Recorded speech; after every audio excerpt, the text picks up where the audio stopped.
أعوذ بالله السميع العليم من الشيطان اللعين الرجيم.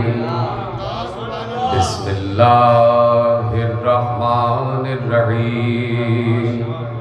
الحمد لله المعروف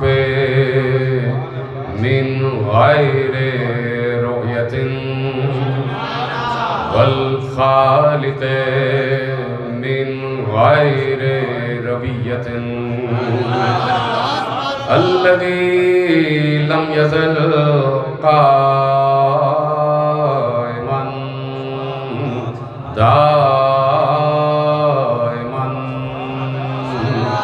إذ لا سماء ذات أبراج ولا ليل داج ولا بحر ساج ولا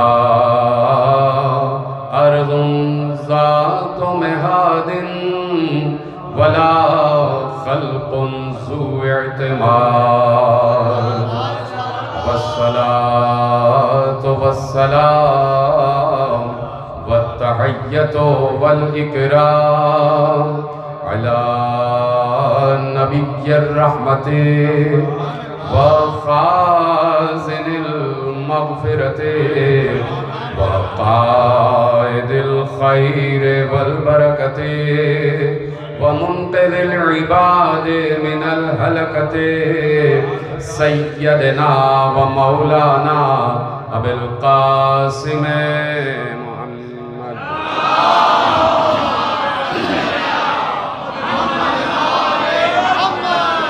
وأهل بيته الطيبين الطاهرين المعصومين المظلومين المنتهرين المنتجبين الذين أذهب الله عنهم الرجس وطهرهم تطهيرا.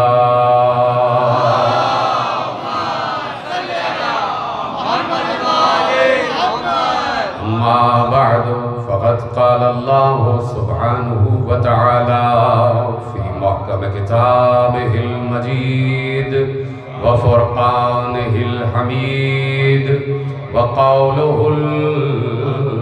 الحق. بسم الله الرحمن الرحيم.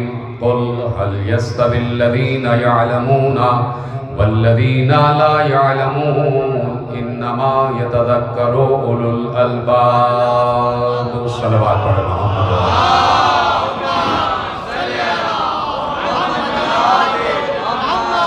پروردگار عالم کا شکر ہے کہ اس نے ہمیں قرآن ناطق کے ذریعے قرآن صامت سمجھایا ہے اور قرآن صامت کے ذریعے قرآن ناطق سمجھایا ہے.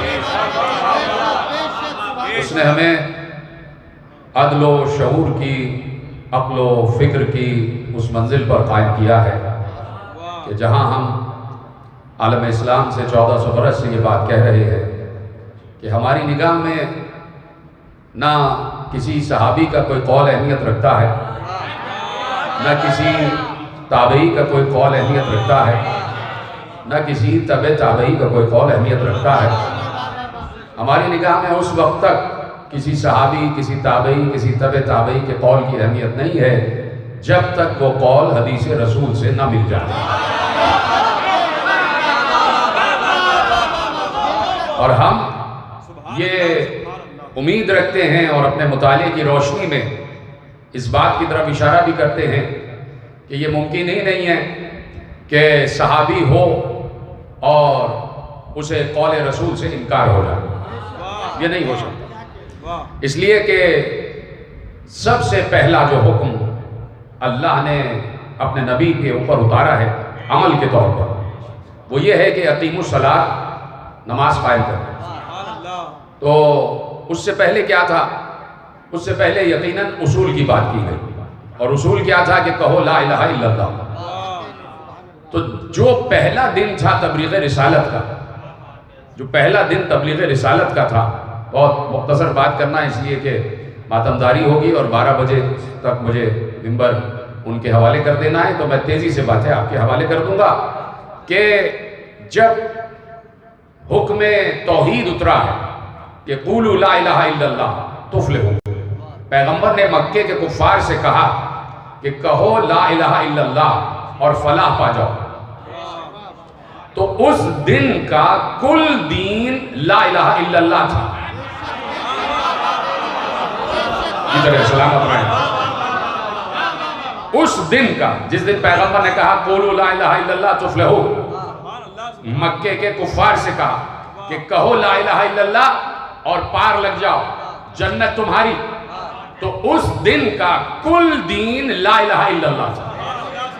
تو جس نے اس دن پیغمبر کے کہنے سے لا الہ الا اللہ کہہ دیا اور مر گیا، وہ جنت میں گیا۔ بھائی اس دن کا تو کل دین یہی تھا، آگے پیچھے کچھ بھی نہیں ہے۔ اس دن کا کل دین صرف یہ ہے کہ کہو لا الہ الا اللہ اور فلاح پا جاؤ۔ تو اب کوئی دل سے لا الہ الا اللہ کہہ کے مر جاتا اس دن تو وہ سیدھا جنت میں جاتا، تو اس سے نہ پوچھا جاتا کہ محمد رسول اللہ کہا تھا یا نہیں، اس کے بعد اس سے نہیں پوچھا جاتا کہ نماز پڑھی تھی یا نہیں، روزہ رکھا تھا یا نہیں۔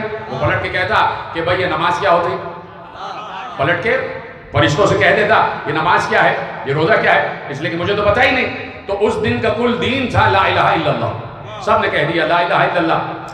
اب پیغمبر نے کہا کہ صرف لا الہ الا اللہ نہیں بلکہ میری رسالت کا اقرار بھی ضروری ہے، تو اب دین میں درجہ بدرجہ اضافہ ہونا شروع ہوا۔ صرف پہلے دن دین تھا لا الہ الا اللہ، اس کے بعد دین آگے بڑھا، محمد رسول اللہ تک آیا۔ اب اگر اس دن جب پیغمبر نے کہا کہ محمد رسول اللہ کہنا بھی واجب ہے، اس دن اگر کوئی صرف لا الہ الا اللہ کہہ کے مر جائے تو جہنم میں جائے گا۔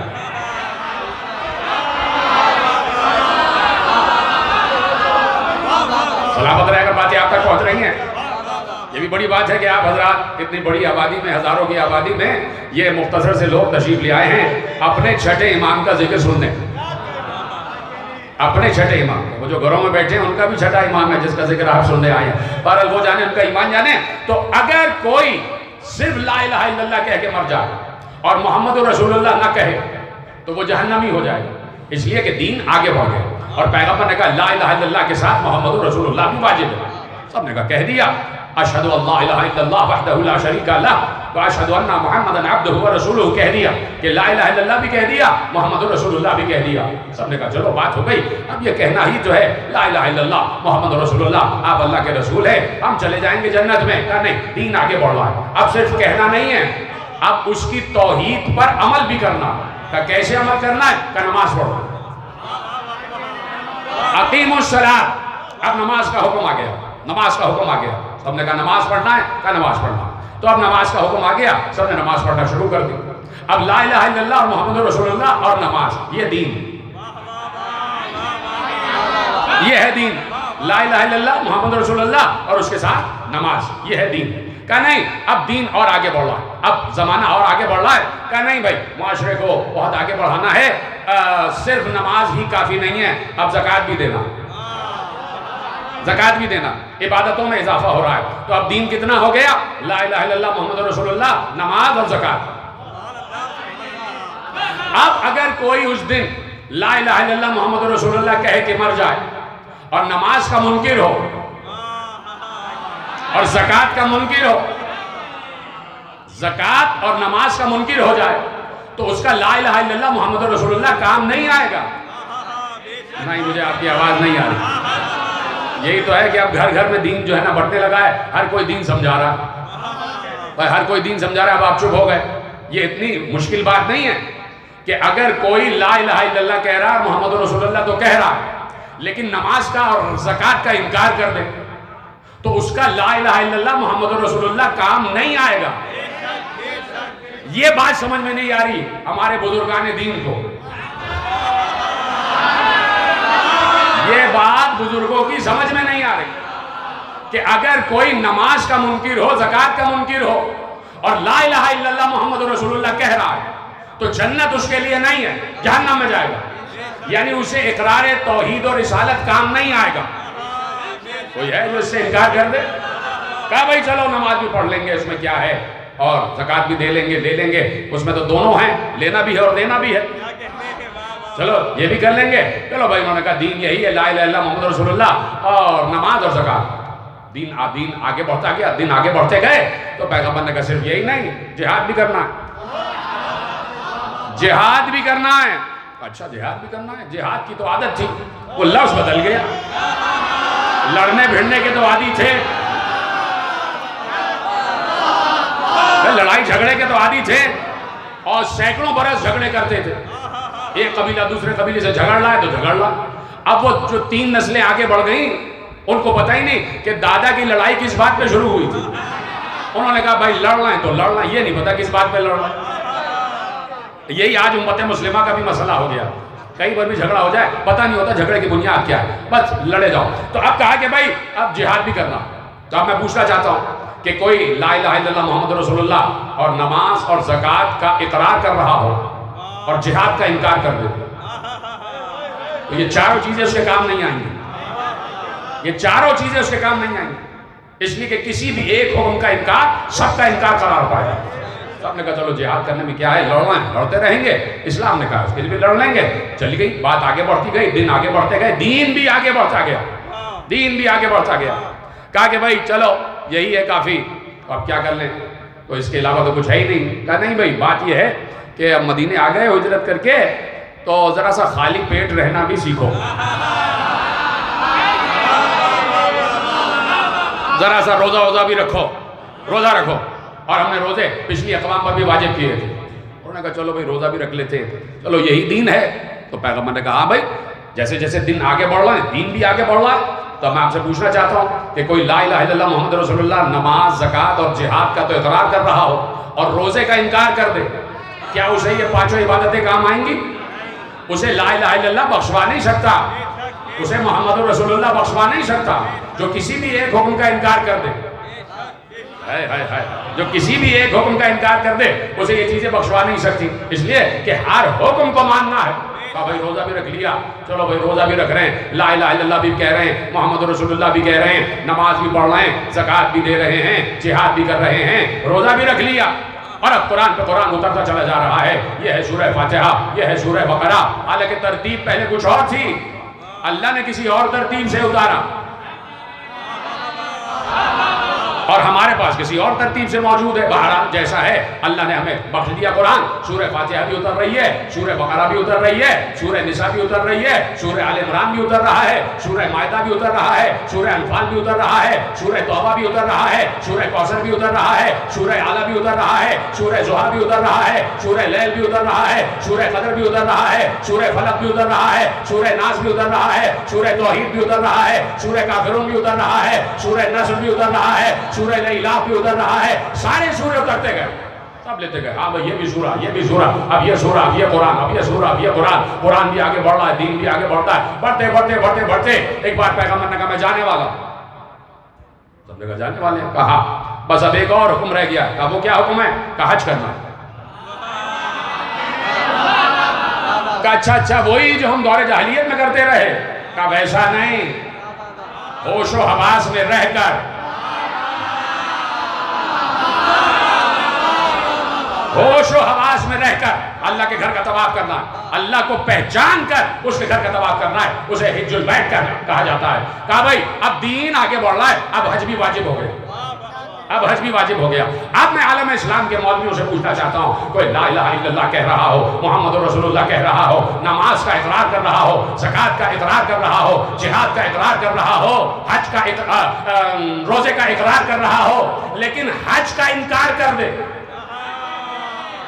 حج کا منکر ہو جائے کہ حج جیسی کوئی عبادت نہیں ہے، حج جیسا کوئی حکم نہیں اترا، تو کیا اسے پچھلی عبادتیں کام آئیں گی؟ بالکل نہیں، اسے لا الہ الا اللہ بھی نہیں بخشوائے گا، محمد رسول اللہ بھی نہیں بخشوائے گا، اسے نماز بھی نہیں بخشوائے گی، اسے روزہ بھی نہیں بخشوائے گا، اسے جہاد بھی نہیں بخشوائے گا، اسے زکوٰۃ بھی نہیں بخشوائے گی۔ کیوں؟ اس لیے کہ حج کا انکار کر دیا، کہا چلو بھائی حج بھی کر رہے تھے، پہلے برہنہ ہو کے کرتے تھے، اب کپڑے پہن کے کر لیں گے، اس میں کیا معاملہ ہے؟ حج کر لیا، طواف ہو گیا، طواف ہوا، پیغمبر نے تفسیر کی، اس سے پہلے پیغمبر نے طواف نساء کیا، اور اس کے بعد آب زمزم، اور یہ سارے معاملات طے ہو گئے، ساری نمازیں ادا ہو گئی، پیغمبر چلے، سب نے کہا بھائی واہ واہ سبحان اللہ، سارا دین مکمل ہو گیا، اللہ نے سارا دین نازل کر دیا، بس یہی ہے، اب تو یہ جانے والے ہیں، اب تو کچھ اور اترنا ہی نہیں ہے، اس میں کیا ہے؟ نماز بھی پڑھ لیں گے، روزہ بھی رکھ لیں گے، حج بھی کر لیں گے، زکات بھی دے لیں گے، جہاد بھی کر لیں گے، لا الہ الا اللہ بھی کہہ لیں گے، محمد رسول اللہ، سب نے کہا تو یہ جا رہے ہیں، دے دیا دین۔ ایک بار پیغمبر نے کہا آگے نہ ورنہ غدیر پر رک جاؤ۔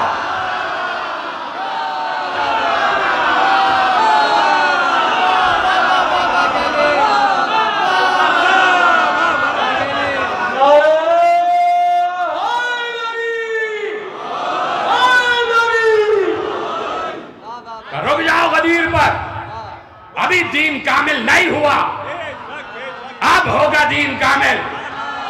جاؤ کہیں سے بھی کوئی بھولی بھٹکی روایت لا کے دکھاؤ، بیٹھے ہیں 1400 برس سے اسی فرش ادا پر، ہم بھاگنے والوں میں نہیں ہیں،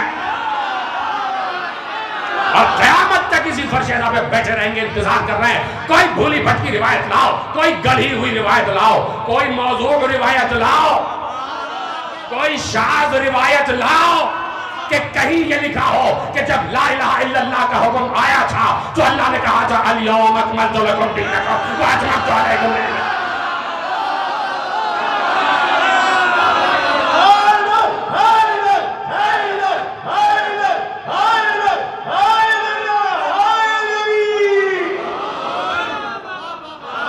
آپ کہیں کوئی روایت لاؤ کہ جب محمد رسول اللہ کا حکم اترا تھا تو یہ آیت اتری کہ آج ہم نے دین کامل کر دیا۔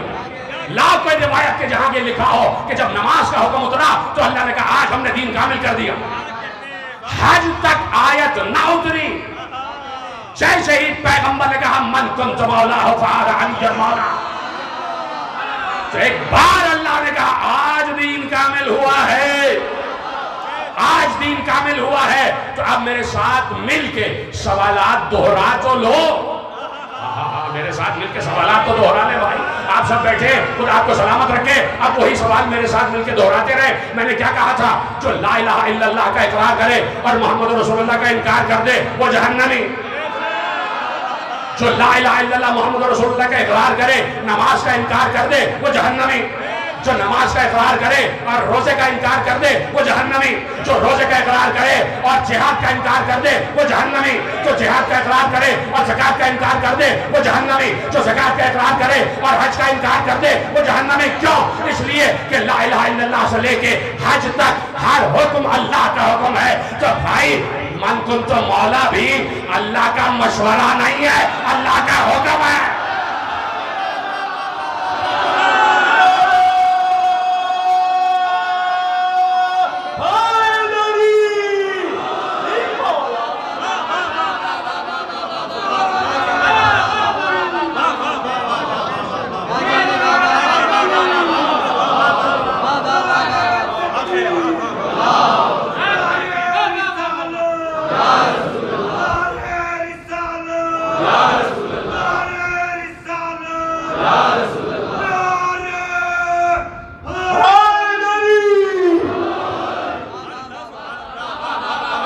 مجھے جواب دیا جائے، اپنے محترم بزرگان عالم اسلام سے سوال کروں، اور آپ سب میرے ساتھ ایک سوال میں شامل ہو جائیں کہ جہاں سوائے بخاری صاحب کے باقی 5 نے لکھا، صحاح خمسہ میں لکھا کہ پیغمبر نے کہا من کنت مولا فہذا علی مولا۔ وسیم بھائی اوپر تشریف لے آئیے، اوپر تشریف لے آئیے، توجہ ہے بھائی۔ صحاح ستہ ہے نا، 6 صحیح کتابیں ہیں، ان میں سے 5 صحیح کتابوں میں لکھا ہے من کنت مولا، کہ پیغمبر نے کہا کہ میں جس کا مولا ہوں اس کا علی مولا۔ کس نے کہا؟ یہ اسی زبان نے کہا جس زبان نے کہا نماز واجب ہے، جس زبان نے کہا روزہ واجب ہے۔ میں عالم اسلام سے سوال کچھ پوچھ رہا ہوں، عرض کر رہے ہیں، ہم عرض کر رہے ہیں کہ بھائی پیغمبر نے جب من کنت مولا فہذا علی مولا کہہ دیا تو اب اقرار ولایت ویسے ہی واجب ہے جیسے اقرار توحید اور رسالت ہے۔ یہ ہے ہمارا دین، یہ ہے ہمارا اصول۔ یہ بات یاد رکھیے گا، اصول اور فروع، آپ کہتے ہیں 5 اصول دین ہیں اور 10 فروع دین ہیں، یہ کسی بھی امام سے ثابت نہیں ہے۔ 5 اصول دین اور 10 فروع دین کہیں پر بھی نہیں لکھا، صرف 5 اصول اور فروع لکھے جو پیغمبر کی حدیث ہے۔ میں محترم بزرگان دین سے مخاطب ہوں، میرے مکتب کے تو تمام لوگ جانتے ہیں اور علماء بھی جانتے ہیں، میں بزرگان دین سے مخاطب ہوں، صرف 5 ہیں اصول و فروع۔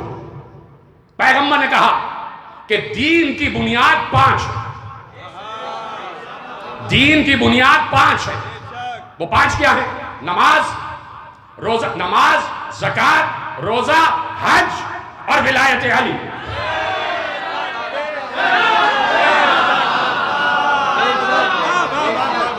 یہ علماء نے، چونکہ ہم 73 فرقوں کی کہکشاں میں رہ رہے ہیں، تو علماء نے کہا کہ بھئی ان کے بھی اصول دین ہوتے ہیں تو ہمیں بھی کچھ اصول دین بنانے چاہیے، ان کے فروع ہوتے ہیں تو ہمارے میں کچھ فروع ہونے چاہیے۔ بالکل صحیح ہے، اس سے انکار نہیں ہے، بالکل ہے، ہونا چاہیے۔ لیکن پیغمبر کی حدیث یہ ہے کہ 5 ہیں مبادیات، 5 ہیں اصول، 5 ارکان دین ہیں، نماز، زکوٰۃ، روزہ، حج اور ولایت علی۔ اور پھر پیغمبر نے حدیث ارشاد فرمائی ان سب میں سب سے زیادہ طاقتور ولایت علی ہے۔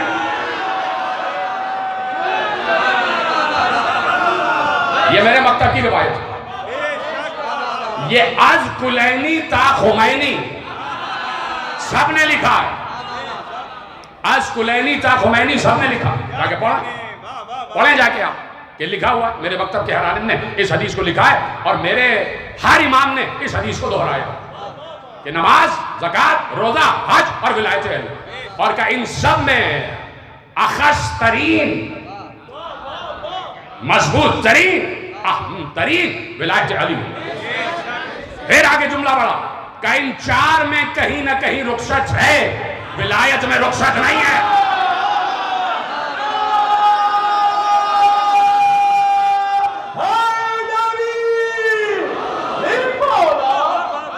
ولایت میں رخصت نہیں ہے۔ اب سوال ہے، ہاتھ جوڑ کر، دستے ادب جوڑ کر، نماز واجب ہے؟ بولیں۔ زکوٰۃ واجب ہے؟ روزہ واجب ہے؟ حج واجب ہے؟ ولایت علی مستحب۔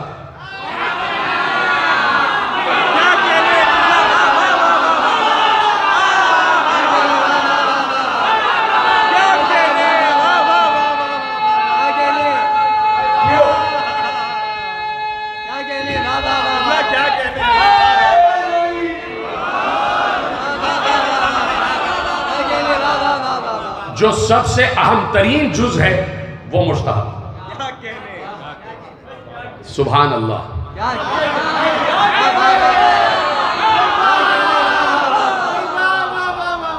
مجھے فرمانے آپ تو یہ غدیر ہماری روح ہے، غدیر ہمارے ہونے کی وجہ ہے، غدیر ہمارے ہونے کا مقصد ہے۔ غدیر ہم کیا اور ہمارا وجود کیا؟ غدیر دین کا مقصد ہے، دین کا مقصد ہے غدیر، مقصد دین ہے غدیر۔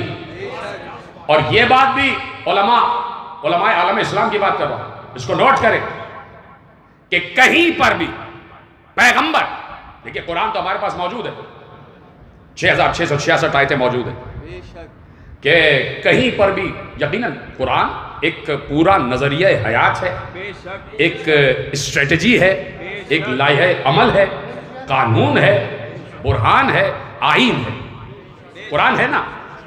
اچھا ایک تو میں یہ بات پوچھنا چاہتا ہوں، جب قرآن جیسی آئین کی کتاب موجود ہے تو یہ 73 میں آئین کیوں بنایا گیا؟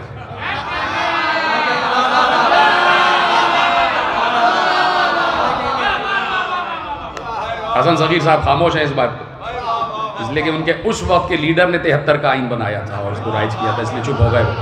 توجہ فرما رہے ہیں بھائی، جب قرآن جیسا آئین موجود ہے، قرآن جیسا قانون موجود ہے، تو یہ آئین پاکستان 73 میں کیوں بنا؟ کیا 73 میں قرآن نازل ہوا تھا؟ 73 میں قرآن نازل ہوا تھا؟ سوال کیجئے گا کہ قرآن ہمارے ملک کا آئین کیوں نہیں ہے؟ قرآن میں شقیں کیوں نہیں؟ قرآن والی شقیں کیوں نہیں؟ یہ پورا قرآن جو 6666 شقیں، 6666 کلاس جس میں سارے لاز موجود ہیں. یہ ہمارے ملک کا آئین ہونا چاہیے تھا. یہ قرآن ہر گھر میں موجود ہے. کیا ہر گھر میں 73 کے آئین کی کتاب موجود ہے؟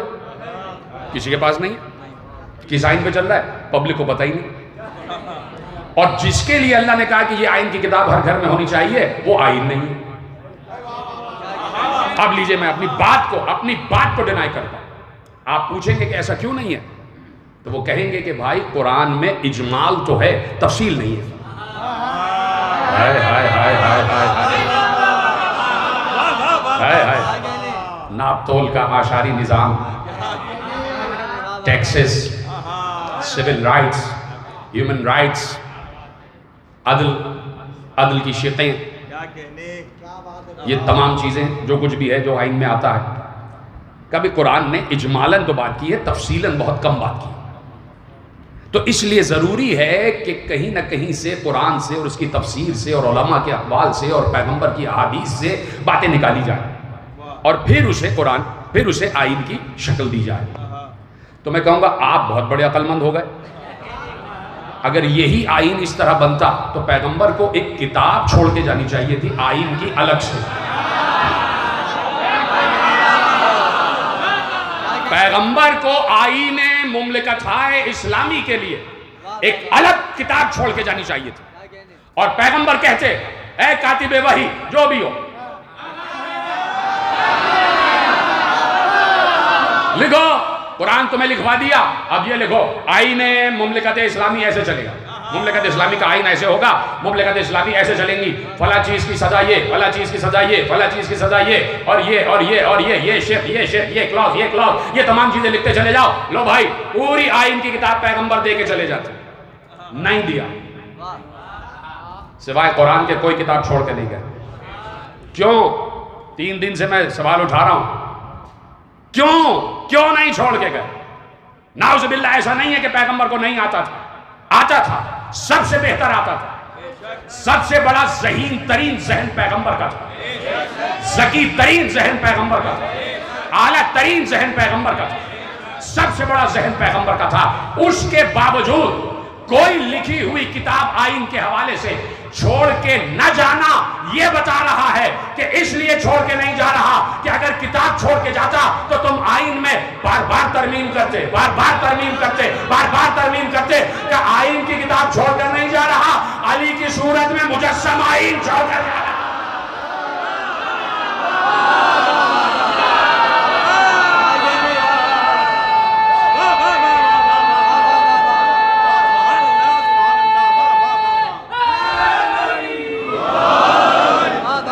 جو ہے کہ یہ جو من کنت مولا ہے یہ اس لیے ہے کہ اگر کتاب چھوڑ کے جاؤ کوئی آئین کی تو تم اس میں ترامیم کرو گے.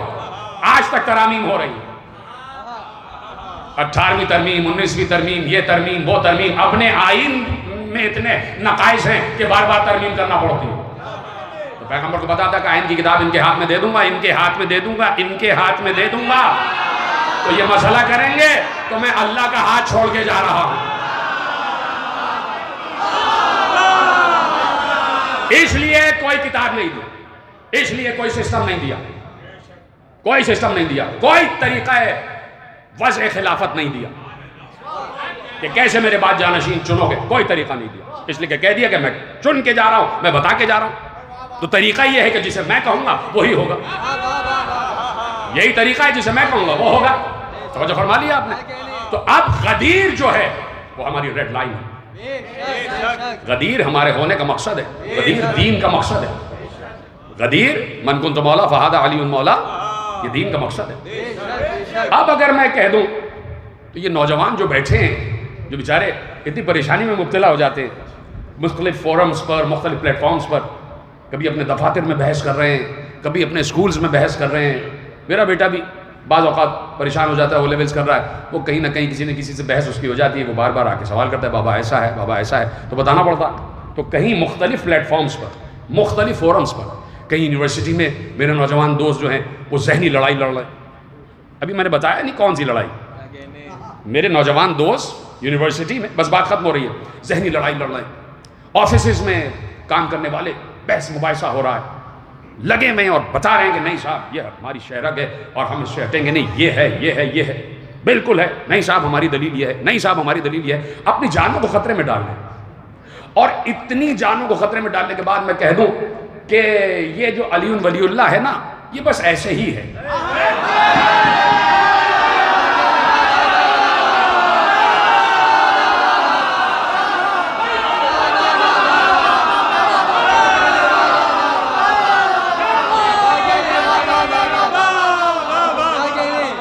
تو پہلے دن میرا بیٹا بھی مجھ سے سوال کرے گا اور نوجوان دوست بھی سوال کریں گے کہ ہم کائے کے لیے جو ہے نا 76 برس سے پھڈے کرتے چلے آ رہے ہیں، ہم کیوں لڑتے چلے آ رہے ہیں بھائی، ہم اپنی جانیں کیوں خطرے میں ڈال رہے ہیں بھائی، جب یہ واجب ہی نہیں ہے تو کس بات کا لڑنا.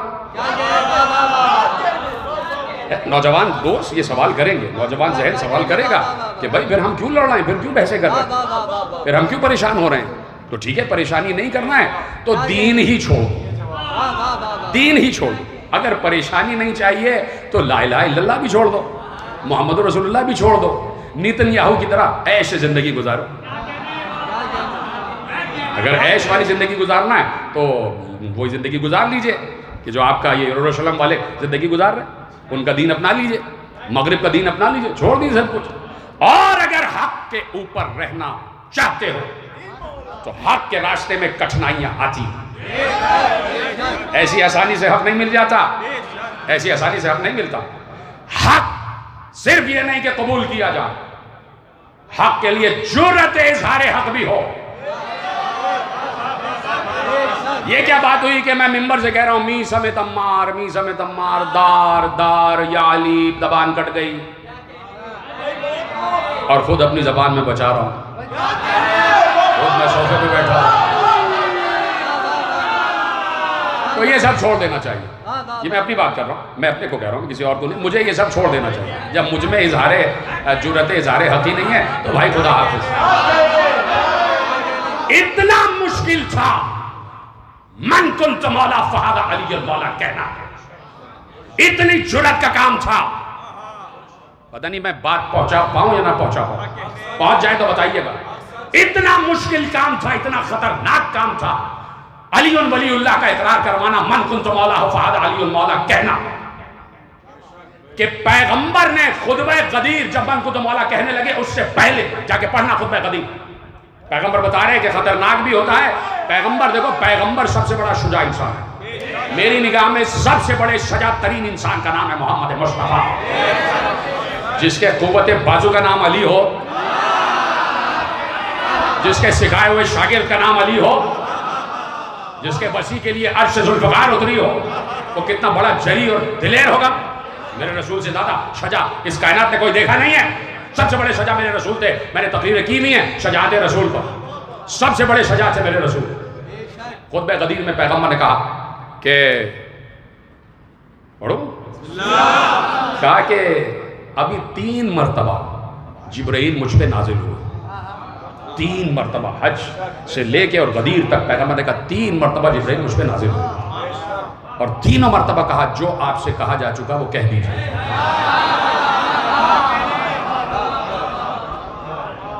یہ چونکہ میرے مکتب کے علماء نے خطبہ غدیر لکھا ہے اس لیے میں کہہ رہا ہوں. ہر عالم نے اس کو انڈورس کیا ہے، جا کے آپ پڑھیے گا. سب نے اس خطبے کو انڈورس کیا ہوا ہے اور خطبہ مصدق ہے جو آپ کے حوالے کر رہا ہوں. پیغمبر نے کہا پتہ ہے جب 3 مرتبہ جبرائیل مجھ پر نازل ہوئے تو میں نے کہا کہ پروردگار کیا یہ کہنے سے مجھے معافی نہیں مل سکتی؟ ان یستعفی لی ھذا. کیوں؟ اب پیغمبر نے اس کی وجہ بیان کی. کہا اس لیے کہ مجھے معلوم ہے کہ تمہارے درمیان منافق موجود ہیں، دین پر ہنسنے والے موجود ہیں. کہا مجھے معلوم ہے کہ تمہارے درمیان منافق موجود ہیں، دین کا مذاق اڑانے والے موجود ہیں. تو اب پیغمبر نے بتایا کہ پیغمبر نے تو کہہ دیا، پیغمبر نے تو کہہ دیا، ان سے بڑا شجاع کون ہوگا. اس لیے اللہ نے کہا تھا کہ دیکھو اے نبی، ہم تمہارے ذریعے سے قیامت تک کے آنے والی امت کو بتا رہے ہیں کہ علی ولی اللہ کہنا آسان نہیں ہے. ہمارے مصطفیٰ جیسا جگر ہو تو بولنا من کنت مولا ہوگا. ہمارے محبوب جیسا جگر ہو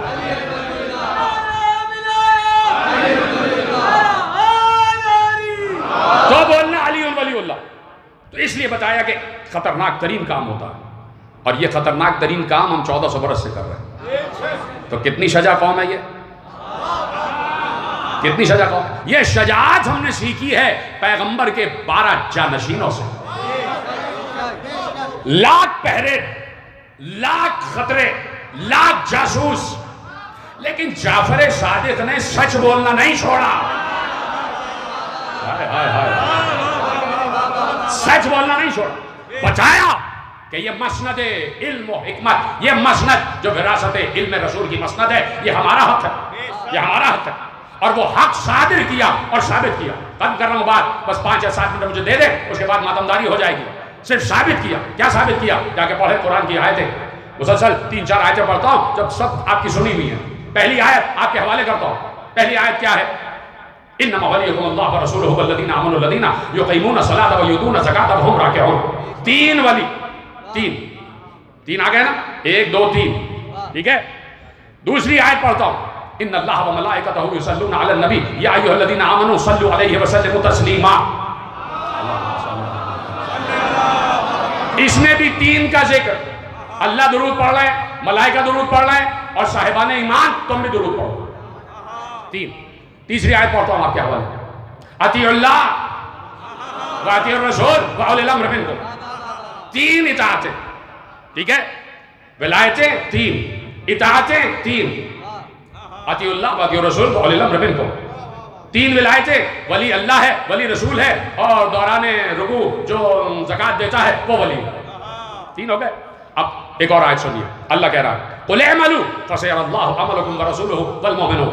ان سے کہو اے نبی، ان تمام انسانوں سے کہو، تمام انسانوں سے کہو، تم عمل کیے جاؤ، تم عمل کیے جاؤ، تم عمل کیے جاؤ. تمہارے ہر عمل کو اللہ بھی دیکھ رہا ہے، رسول بھی دیکھ رہا ہے، اور کچھ مومنین بھی دیکھ رہے ہیں.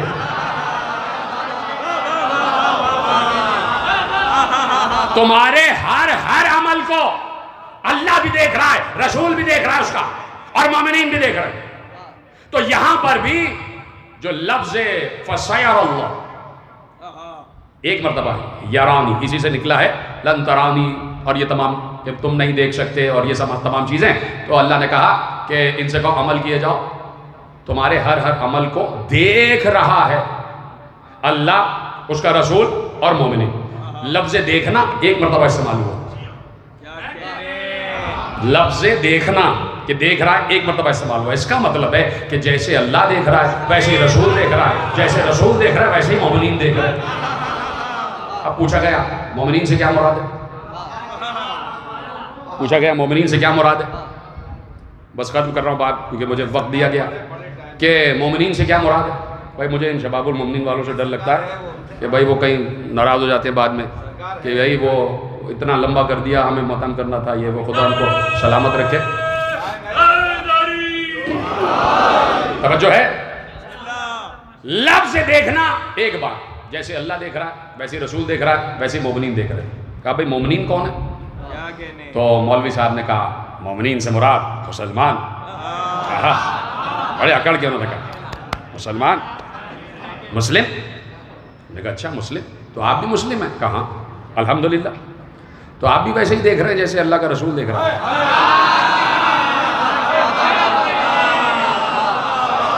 کیا آپ بھی ویسے دیکھ رہے ہیں جیسے اللہ اور اس کا رسول دیکھ رہا ہے؟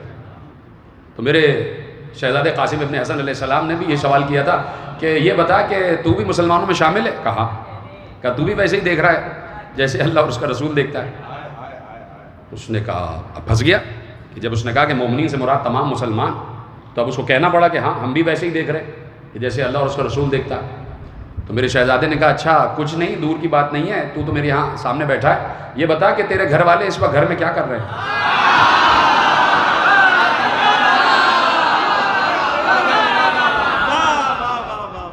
تو مولا نے کہا کہ میرے قاسم مولا نے کہا کہ اچھا اگر تو نہ بتا سکے تو ہم بتائیں گے.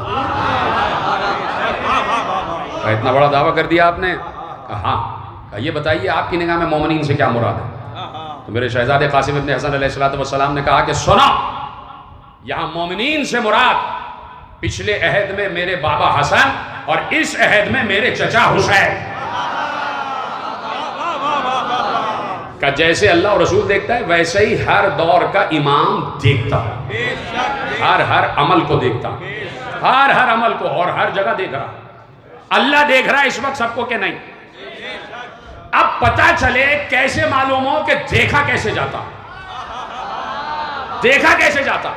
صرف ایک جھلک میرے چھٹے امام نے جب درس لگا ہوا تھا، مدرسہ بنا ہوا تھا، اور میرا مولا 500 موضوعات پر گفتگو کر رہا تھا، انہی موضوعات پر بات کرتے کرتے جب میرے مولا نے روشنی پر بات کی، جب لائٹ پر بات کی، روشنی پر، نور پر بات کی، کہ دیکھو سب سے زیادہ تیز رفتار جو ہے وہ نور ہے، سب سے زیادہ تیز رفتار ہے نور۔ سمجھ رہے ہیں آپ؟ اور سمجھیے گا کہ یہ مولا کی بات ہے، اور مولا کی بات آپ تصور کریں کہ اگر آپ اس دور میں بیٹھے ہوتے میرے مولا صادق کے سامنے، یا میں بیٹھا ہوتا، تو ہم اسے کیسے سمجھتے؟ تو توجہ سے ایک ایک اپنے دماغ کی رگ کو، دل و دماغ کو ملا کے، سگنلز کو ملا کے یہ بات سنیے گا، اور جو سائنس پڑھے ہوئے ہیں وہ تو بہتر پہنچ جائیں گے فوراً۔ یہ پورا آنکھ کا سسٹم آپ کو معلوم ہے، پورا سسٹم معلوم ہے، ریٹینا سے لے کے اور آگے تک، وہ بتانا مقصود نہیں ہے۔ تو کہا کہ دیکھا کیسے جاتا، دیکھا کیسے جاتا ہے؟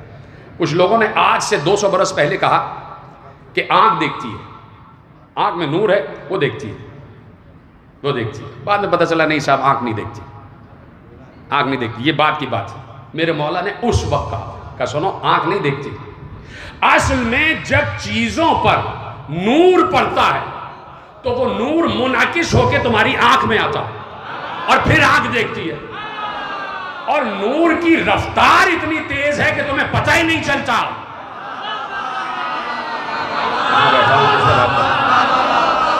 Speed of light, speed of light, نور کی رفتار اتنی تیز ہے، 3,86,000 miles per second, 3,86,000 miles per second, اس رفتار سے نور۔ اب آپ دیکھ رہے ہیں، میں نے یہ دیکھا، مجھے یہ نظر آ گیا کتنی تیزی سے نور آ رہا۔ سمجھیں اسے بھائی، کہاں بیٹھے ہیں آپ؟ میں نے کہا کہ اس وقت آپ بیٹھے ہوتے تو کیا، کس طرح دیکھتے، کیسے سنتے، کیسے سمجھتے؟ اتنی تیزی سے نور آ رہا ہے، یہاں دیکھا یہ نظر آ گیا، یہاں دیکھا یہ نظر آ گیا، نور فوراً منعکس ہو رہا، فوراً منعکس ہو رہا۔ تو اب مولا نے کہا کہ جو جتنا قریب ہوگا اتنے تیزی سے نظر آئے گا، اور اتنا ہی کلیئر نظر آئے گا، اتنا ہی واضح نظر آئے گا، اور جو جتنا دور ہوگا واضحیت اتنی ہی معدوم ہوتی جائے گی۔ اس وقت آپ وہ جو آخری سبیل پہ صاحب کھڑے، مجھے صحیح سے نظر نہیں آ رہے، لیکن مجھے یہ صاحب سب صحیح سے نظر آ رہے ہیں، قط کر رہا ہوں بات بس، یہ سب صحیح نظر ہے، کیوں؟ قرب ہے، اور لائٹ فوراً اثر کر رہی ہے، فوراً ریفلیکٹ کر رہی ہے، وہاں سے آنے میں ٹائم لگ رہا ہے، حالانکہ بہت کم ٹائم لگ رہا ہے، ٹھیک ہے؟ تو اب جتنا ٹائم دور ہوتا چلا جائے گا اتنا ہی منظر دھندلاتا چلا جائے گا، دور کی چیز ہم دیکھ نہیں پاتے، 10 میل دور کی دیکھ نہیں پاتے، اس لیے کہ لائٹ کو آنے میں بہت دیر لگتی ہے۔ کہا کہ تم میں اور ہم میں فرق یہ ہے کہ تم عین البشر ہو، ہم عین اللہ ہیں۔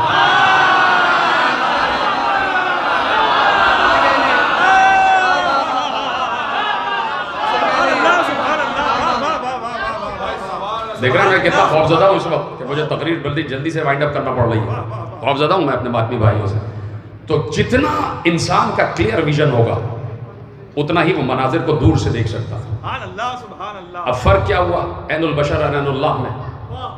کہ عین البشر یہ ہے کہ یہاں سے وہاں، وہاں سے یہاں دیکھ سکتا، اور عین اللہ وہ ہے کہ جو حجاب کے پس حجاب بھی دیکھے، جو پردے کے اس طرف بھی دیکھے، جس کی آنکھوں سے سارے پردے ہٹ جائیں، یعنی نور کی اتنی شدت ہو کہ چیزیں محب ہوتی چلی جائیں، محب ہوتی چلی جائیں۔ تو اسی لیے یہ ذکر اس لیے ہے تاکہ اندر کے نور کی شدت میں اضافہ ہوتا ہے، معرفت میں اضافہ ہوتا چلا۔ ختم کر دی میں نے بات، بالکل تقریر مڑ گئی مشاہد کی طرف، معرفت میں اضافہ۔ میں نے کہا تھا کہ جاؤ گے کربلا، جا رہے ہیں کربلا، بہت سے لوگ جاتے ہیں، اور خدا سب کو توفیق دے۔ پہچانتے بھی ہو حسین ابن علی کو، معرفت ہے اس کی، جس کی معرفت پہ جا رہے ہو معرفت ہے۔ کچھ لوگ کمانے جاتے، کچھ لوگ کمانے جاتے، ٹھیک ٹھاک کماتے، اور ایک ایک زائر کو جو ہے وہ پیسے لے رہے ہوتے کہ پر زائر ہمارا اتنا ہوگا۔ بہت سے لوگ جاتے، یہ میں بتا رہا ہوں آپ، یہ ہوتا ہے کہ اگر 75 زائر ہیں اور ہمارے نام پر 50 زائر آ گئے تو ہر زائر پر میں $50 لوں گا یا $25 لوں گا۔ ٹھیک ہے لے لیجئے آپ، کوئی منع نہیں ہے، بالکل نہیں، آپ جائیے لیجئے. لیکن حسین ابن علی کو پہچانتے؟ جس کی زیارت کرنے جا رہا ہوں، یہ جو زری کے اندر مرقد ہے، اس مرقد کے اندر جو تربت ہے، اس تربت میں کون ہے؟ پہچانتے حسین کو؟ اسی لیے کہا کہ ہماری معرفت کے ساتھ آنا زیارت پر. اسی طرح ماتم کرو نا تو یہ سوچ کر کرو کس پر ماتم کرو، کس پر ہوگا، کون ہے حسین، کون ہے حسین. پھر جو گریہ ہوگا نا، اور پھر جو ماتم ہوگا، پھر آنکھیں بھی ماتم کریں گی، پھر قلب بھی ماتم کرے گا. تو اس لیے مجالس برپا ہوتی ہے کہ پہچانو، پہچانو. آج جس امام کا تذکرہ ہے اس نے کیا کہا؟ مم بقا او اب کا او تبا کا وجبت لہ الجنہ. کیا رحم ہے، اس کے ساتھ ساتھ کیا بے کسی ہے کہ حسین کا 5واں بیٹا، رسول کا 6واں وارث، کہہ رہا ہے کہ دیکھو رو لو. اچھا رو نہیں سکتے تو رونے جیسی شکل ہی بنا. کیا بے کسی ہے، خدا کی قسم، کیا بے کسی. وہ ہم سے کہہ رہا ہے کہ اچھا رو نہیں سکتے تو رونے جیسی شکل ہی بنا. کائنات کا عظیم ترین مالک کہہ رہا ہے اچھا رونے جیسی شکل بنے. ہم تمہاری جنت کے وارث ہیں، ہم تمہاری جنت کے ضامن ہیں.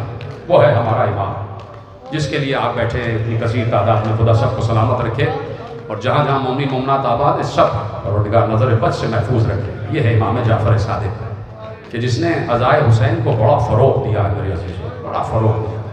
ہر امام نے یہی کہا جاتے جاتے کہ دیکھو عزاداری برپا ہوتی رہے، عزاداری برپا ہوتی رہے.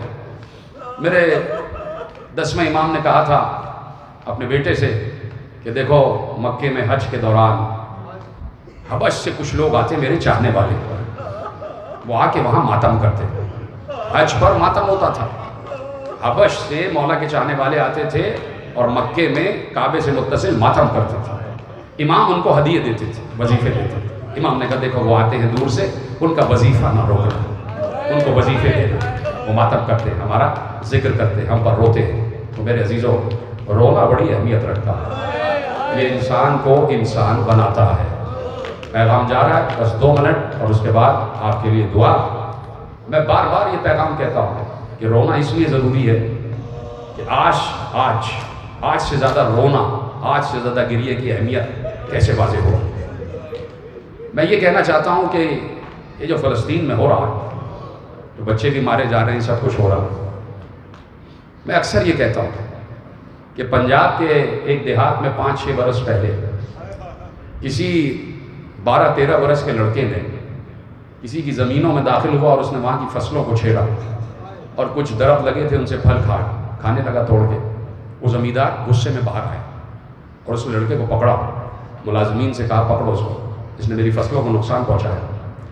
اس نے اس بچے کے دونوں ہاتھ کاٹ دیے. یہ خبر ٹی وی پر چلی، ہر چینل پر چلی کہ اس نے اس 13-14 برس کے بچے کے دونوں ہاتھ کاٹ دیے. تو میں نے سب سے پہلا جملہ یہی کہا تھا کہ اب سمجھ میں آیا، جو عباس کے کٹے ہوئے شانوں پر روتا ہے وہ کسی کے بازو نہیں کاٹتا. جو عباس کے کٹے ہوئے شانوں پر روئے گا وہ کسی کے بازو نہیں کاٹے گا. جو علی اکبر کے زخمی جگر پر روئے گا وہ کسی ماں کی گود نہیں اجاڑے گا. جو قاسم کی پامال لاش پر گریہ کرے گا وہ کسی دولہا کو نہیں مارے گا. نہیں، جو علی اصغر کے زخمی گلے پر روئے گا وہ کسی بچے کو نہیں مارے گا. نہیں، جو سکینہ کے زخمی رخسار پر روئے گا وہ کسی بچی کو تماچے نہیں مارے گا. اس لیے عالم اسلام سے کہتے ہیں کہ رونے پہ پابندی نہ لگاؤ، رو گریہ کرو، تاکہ معلوم ہو کہ کربلا میں ہوا کیا تھا. کربلا میں ہوا کیا تھا. ایک ماں ہے نا، 6 مہینے کے بچے کی ماں، 6 مہینے کے علی اصغر کی ماں. کیا قصور تھا علی اصغر کا؟ میرے مولا امام صادق کو یہ ذکر بہت پسند تھا. جب ذکر علی اصغر آتا میرا مولا پچھاڑے کھا کے گریہ کرتا تھا. سر سے امامہ اتار لیتے اور سینے پہ ہاتھ مار مار کے کہتے تھے ہائے علی اصغر، ہائے علی اصغر. چوتھے امام نے بار بار پوچھا تھا کہ مختار سے پوچھو کیا علی اصغر کا قاتل پکڑا گیا، کیا ہرملہ پکڑا گیا. اس زخم نے آل محمد کو بہت کڑے زخم دیے ہیں، اس شہادت نے بڑے کڑے زخم دیے ہیں. تو اب وہ علی اصغر کہ جس کے لیے حسین نے ایک جملہ کہا، علی اصغر کو سامنے لا کے صرف ایک جملہ کہا تھا، اے فوج اشقیاء، یہ بچہ 3 دن سے پیاسا ہے، اور قیامت یہ ہے کہ اس کی ماں بھی پیاسی ہے۔ اس کے آگے میں جملہ کہہ نہیں سکتا، سمجھنے والے سمجھ جائیں گے، کہ اس کی ماں بھی پیاسی ہے، یہ بچہ بھی پیاسا ہے۔ میں قصوروار ہوں، بچہ تو قصوروار نہیں ہے۔ تو دیکھیے جو کچھ ہوا وہ مجھے پڑھنا نہیں ہے، میں صرف ایک منظر آپ کو دکھانا چاہتا ہوں۔ حسین نے قاسم کی پامال لاش اٹھائی اور پامال لاش کو گچھڑی میں اپنے کاندھے پہ رکھا، اور حسین بڑے پروقار انداز میں چلتے ہوئے ایک بار خیمے میں داخل ہوئے اور جا کے کہا، بھابی ام فروا، یہ تمہارے بیٹے کا لاشا آ گیا، یہ تمہارا قاسم۔ جا کے ام فروا کے حوالے کر دیا۔ حسین نے علی اکبر کا لاشا اٹھایا اور لاشا کاندھے پر ڈال کر حسین یا علی کہتے ہوئے ایک بار خیمے میں داخل ہو گئے، اور جا کے خیمے میں علی اکبر کے لاشے کو لٹایا اور کہا، ام لیلا، یہ تمہارا بیٹا آ گیا۔ حسین آن و محمد کے لاشیں لائے اور کہا، زینب، تمہارے بچے آ گئے۔ ایک ایک شہید کا لاشا لے کے گئے اور جا کے کہا، لو بیبیو، تمہارے وارث کا لاشا آ گیا۔ لیکن عجیب بات ہے، علی اصغر کو لے کے چلے تو حسین سے خیمے میں جایا نہیں جا رہا، کبھی آگے جاتے کبھی پیچھے آتے، کہ ماں کو کیا جواب دوں گا، ماں سے کیا کہوں گا۔ آخری جملہ سننا، ایک بار 7ویں مرتبہ حسین نے خیمے کا پردہ الٹا، آگے بڑھے، ابا کے دامن سے علی اصغر کے لاشے کو چھپایا ہوا تھا۔ ایک بار رباب سے کہا، رباب میں کون ہوں، رباب میں کون ہوں؟ کہا، آپ میرے والی ہیں، آپ میرے وارث ہیں، آپ امام وقت ہیں۔ کہا، رباب، جو میں کہوں گا وہ مانو گی؟ کہا، یہ کیسے ہو سکتا ہے کہ میں نہ مانوں؟ ایک بار حسین نے ابا کا دامن اٹھایا، علی اصغر کو اٹھایا، رباب کی گود میں دیا، کہا، رباب، تمہارے بچے نے پانی پی لیا۔ رباب نے لرزتے ہوئے ہاتھوں سے علی اصغر کا لاشا اپنی گود میں لیا۔ ماں نے صرف ایک جملہ کہا، اے میرے لال، تجھے تو اس ہتھیار سے مارا گیا جس سے جانوروں کا مارا جاتا ہے۔ آئے علی اصغر۔